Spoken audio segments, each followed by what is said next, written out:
في جول نصنع الخبر. الآن أرحب بالأستاذ فهد برباع، المحامي والمستشار القانوني ومسؤول الاحتراف سابقا بنادي الأهلي. مساء الخير يا سمي. مساء الخير، حياك الله استاذ فهد. حياك الله الجميع المستمعين. حياك الله استاذ فهد. اول سؤال اسالك اياه، هل انت من ساهم في انتقال سعيد المولد للبرتغال؟ اولا بسم الله الرحمن الرحيم. طبعا الكلام اللي كان يعني موجود في الشارع الرياضي من خلال المذكرات المرسله للفيفا بانه انا من حرض اللاعب او من ذهب به للبرتغال، طبعا هو كلام غير صحيح وعاري من الصحه. وحتى يعني اللاعب في احدى مقابلاته قبل شهر يمكن في احدى الصحف الرياضيه ذكر بانه فهد برباع لم يحترمني في خلال مفاوضاتي مع النادي الاهلي. واذا كان اللاعب هو من ذكر هذا الكلام فكيف بي ان احرضه وانقله الى النادي البرتغالي؟ كل ما في المساله انا كنت جزء من الموضوع، لكن جزء من الموضوع اثناء فتره عملي في النادي الاهلي واثناء وجود اللاعب في النادي الاهلي خلال الفترة الأخيرة من عقده، خلال فترة 6 شهور، وأثناء القضايا اللي كانت موجودة في الاحتراف والاستئناف ومن ثم رفض الاتحاد السعودي للذهاب إلى الكأس. يعني أنت ما لك أي علاقة في انتقال الكابتن سعيد المولد إلى البرتغال مثل ما سمعنا من خلال الأيام الماضية، ومثل أيضا ما قرأنا من خلال المذكرة التي رفعت من قبل نادي الاتحاد إلى الاتحاد الدولي لكرة القدم الفيفا. هو الاتحاد هو نادي. أنا اليوم بموجب البيانات اللي صادرة اليوم من نادي الاتحاد والاتحاد السعودي لكرة القدم اتضح إنه نادي الاتحاد هو من كتب الرد. صحيح. ونادي الاتحاد مستند على حسابي في الانستغرام اني انا كتبت كلام ومثبت يعني يثبتوا فيه انه انا محرض اللاعب، وطبعا الكلام كلام عادي جدا، كلام مبهم، لا في اسم سعيد المولد، لا في البرتغال، لا في اسم النادي الاهلي، نادي الاتحاد، لجنه احتراف، كان كلام عادي انا بتكلم فيه في حسابي الشخصي. انا متحكم في حسابي الشخصي. يعني انتم رفضتم قبل كده المراسلات بالواتساب، كانت لو اثبتت كان انتهت القضيه منذ زمن. ولكن الان يستندون على انستغرام، وطبعا الفيفا لم ياخذ فيها وصدرت البطاقه المؤقته للاعب. طيب بحكم او يعني بخصوص هذا الموضوع بالتحديد، يعني وبرجع لك الموضوع تعليقك في الانستغرام، لكن بالنسبه هل يعتد بالحسابات هذه الانستغرام الواتساب كدليل اثبات في القضايا الرياضيه حاليا؟ هو الان في انظمه في جميع الدول الان موجوده يعني للمعلومات الائتمانيه قصدي للمعلومات الالكترونيه. ومثلا في السعوديه في نظام اسمه نظام مكافحه الجرائم المعلوماتيه. هذا النظام يعني مثلا اي شخص بيقذف بيسب بيشتم في هذه المواقع على طول يعني تقدر انت بتشتكي بناء على هذا النظام. هذه المواقع التواصل الاجتماعي تعتبر اثبات. ولكن متى في حال اذا كان الحساب حساب شخص معين، حساب فهد برباع، شخص صريح فهد برباع، يجي ويتساءل، ممكن يكون حساب في هذا اليوم مهكر، ممكن يكون اي حاجه، ممكن يكون غير حسابه مزور، لكن يجي ويتم معه تحقيق، بموجب هذا التحقيق تبان الامور.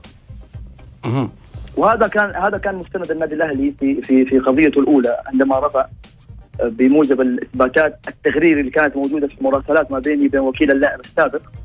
كانت في مراسلات بالواتساب، كنا نقول لهم يا جماعه الخير انتم ما تبغوا تاخذوا بالواتساب، اوكي لا تاخذوا بالواتساب، ولكن المضمون اللي موجود حقق فيه.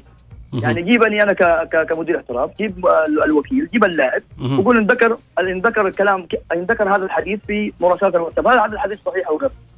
اذا والله قال غير صحيح اعتبروا الكلام غير صحيح واعتبروا ولا تاخذوا في الوقت. ولكن قد يقول الوكيل ان الكلام صحيح. وقتها كان تغيرت المساله جذريا يعني. طيب انت قلت قبل شوي استاذ فهد بانك يعني كتبت كلام في الانستغرام مبهم، يعني والجميع ربط هذا الكلام المبهم بعقد او بانتقال الكابتن سعيد المولد. يعني الان اي مطلع، ليس الجميع استاذ فهد، يعني خلينا نقول البعض. طيب يعني الآن يعني خلينا نقول مثلا الآن أغلب المتابعين الوسط الرياضي يعني بحكم وجود تفاصيل هذه القضية ويقرأ هذا الكلام في حسابك، يعني أكيد إنه بيربط هذا الشيء بهذا الموضوع، بهذه القضية اللي هي قضية الكابتن سعيد المولد.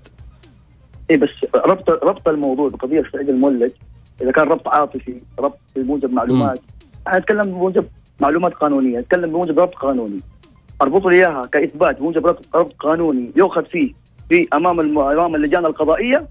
انا اقول لك انا وقتها اكيد حكون متهم ولي الحق اني ادافع. ولكن انك تدخلني بتحريض بموجب حساب في الانستغرام لا يوجد فيه اي مضمون، بل واضيف انهم زايدين في المذكره انه انا ذكرت انه النادي الاهلي التزم برواتب اللاعب سعيد المولد امام النادي البرتغالي بمبلغ 120,000 يورو، ذاكرينها في الخطاب، ذاكرين المبلغ 120,000 يورو. فين انا كتبت هذا الكلام؟ هذا اتهام صريح بالرشوه، ان النادي الاهلي راشي والنادي البرتغالي مرتشي. لذلك النادي الاهلي الان من حقه انه يدافع عن حقوقه، من حقه انه يدافع عن يعني امام جماهيره. يعني اسم النادي الاهلي نادي عريق، ايضا نادي الاتحاد نادي عريق، ولكن المعلومه لابد انها تكون مثبته. طيب هل انت كان لك تصريح ايضا في احد الصحف الرياضيه يعني بخصوص هذا الموضوع اللي هو انتقال الكابتن سعيد المولد الى الخارج الى البرتغال بالتحديد؟ لاني انا كاني شاهدت في المذكره اللي رفعت الاتحاد الدولي، اعتقد صحيفه والله ما ادري هي الرياضيه او الرياضي او في تصريح في بعد ما عمل اللاعب سعيد المولد تصريح في جريده الرياضيه وذكر الكلام اللي ذكره عليا.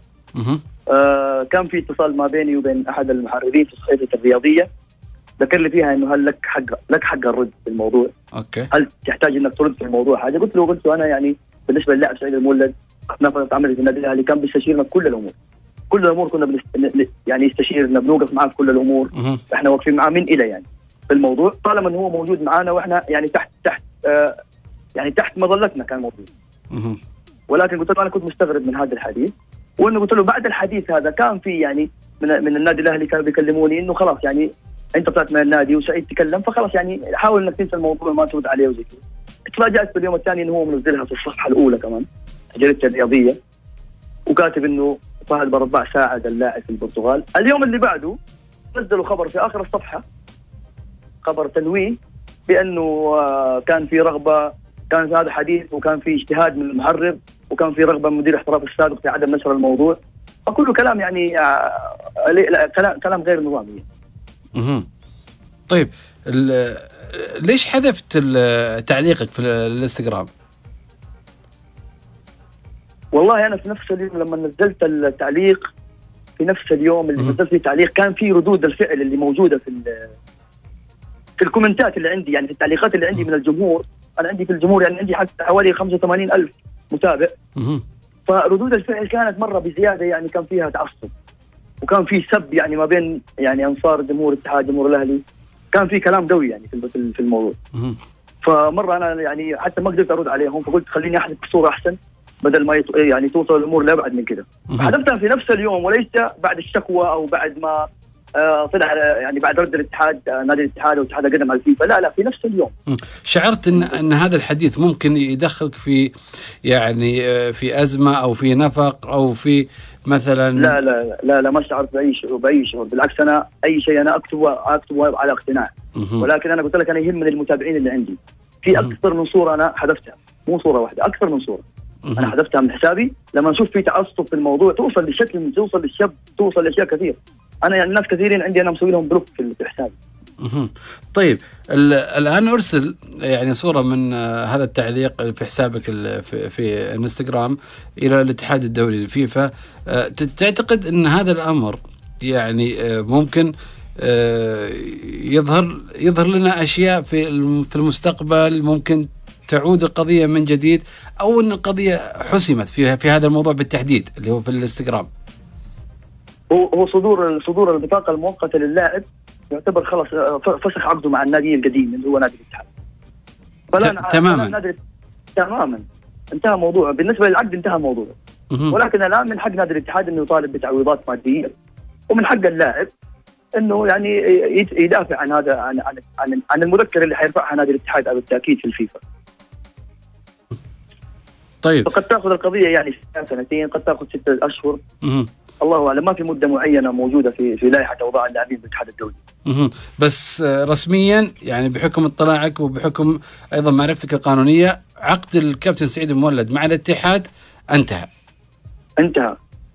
يعني ممكن ينتقل في فتره شتويه الى النادي الاهلي. ما ابغاك لا، او اي نادي سعودي ينتقل لاي نادي بموافقه النادي البرتغالي. بموافقه النادي البرتغالي حتى لو كانت في الفتره الشتويه القادمه هذه. اي، لان انا ما اعرف عقده مع النادي البرتغالي كم مدته. اذا كان مدته سنه او سنتين فلازم انه يعني ياخذ موافقه النادي البرتغالي.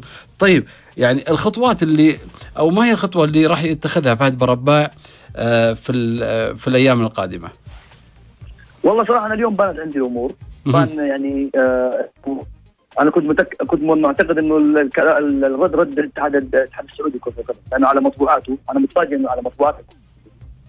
لانه بحكم خبرتي السابقه في النادي الاهلي، عملت كثير في النادي الاهلي، كل المراسلات اللي نكون فيها مع الاتحاد الدولي الفيفا تكون على مطبوعات النادي الاهلي وبختم النادي الاهلي، فقط الاتحاد السعودي يعمل عليها خطاب تغطيه انه مرفق لكم خطاب النادي الاهلي، لكن ما تكون على مطبوعات الاتحاد السعودي. ولكن الان وضح لنا انه هو رد للنادي الاتحاد. بس معلش، اليوم في بيان الاتحاد السعودي فهد يعني ذكروا بان ما يحق لاي نادي ان يخاطب الاتحاد الدولي بشكل مباشر، لابد ان يكون عن طريق الاتحاد السعودي. الاتحاد المحلي عن طريقهم، ولكن ليس على مطبوعاتهم. عن طريقهم ولكن على مطبوعات النادي. هم فقط مراسلين. يجي خطاب من الفيفا هم يحطون عليه، يعني الخطاب اللي واصل من الفيفا، ليش ما يطبع على مطبوعات اتحاد القدم ويرسلوا للنادي؟ ليش يجينا على مطبوعات الفيفا وعليه بس خطاب تغطيه من الاتحاد السعودي؟ يعني لأن هم مراسلين في هذه الناحيه، يعني يطلبون مننا الرد، احنا نسوي الرد على مطبوعات النادي ونرسله لهم، وهم يحطون عليها خطاب للاتحاد الدولي ويرسلونه، لكن المضمون المرفق كلها على مطبوعات النادي وبختم النادي. طيب، الخطوه القادمه لفهد برباع، هل انتهى الموضوع عندك كذا اليوم؟ والله انا ما زلت اشاهد المشهد بصمت. قد تكون في لحظه معينه احتاج فيها اني يعني اخذ حقي بالنظام، فانا ما زلت اترقب المشهد. والله من نادي الاتحاد، من خصمك الان نادي الاتحاد ولا الاتحاد السعودي؟ والله اللي واضح اليوم انه نادي الاتحاد هو من كتب، هو من ارفق الانستغرام، وطبعا انا ما الومهم طبعا، لانه كل طرف بيحافظ على حقوقه، فطالما هم يريدون يحافظوا على حقوقهم فاكيد حيحترموني انا لما اجي انا احافظ على حقوقي. فالايام القادمه لكل حادث حديث باذن الله. طيب، انا شاكر لك الاستاذ فهد برباع، مسؤول الاحتراف بالاهلي سابقا. شكرا لك استاذ فهد. شكرا لك، الله يسلمك. شكرا، يعطيك العافيه.